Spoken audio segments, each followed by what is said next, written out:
We'll guide you through how to install Namecheap Let's Encrypt. If you find this helpful, consider subscribing and liking the video. First, go to your Namecheap account and log in using your credentials. Once you're in, navigate to the dashboard and select the domain you want to secure with an SSL certificate. Next, head over to the domain list and click on Manage next to your chosen domain.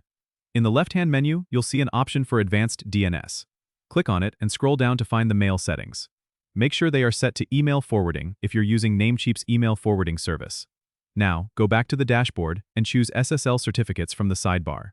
Click on Add SSL Certificate and select Let's Encrypt SSL.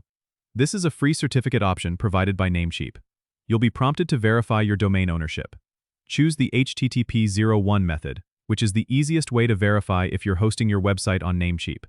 Follow the instructions to upload a verification file to your website's root directory. Once you've uploaded the file, click on Verify. After verification, Namecheap will automatically issue and install the Let's Encrypt SSL certificate on your domain. This process may take a few minutes, so be patient. Once it's done, you can check your website with HTTPS to ensure the SSL is active. Remember, Let's Encrypt certificates need to be renewed every 90 days. But Namecheap usually handles this automatically. If you want to double-check, you can always visit the SSL certificates section again to ensure everything is up to date. Don't forget to subscribe and comment if this helped you out.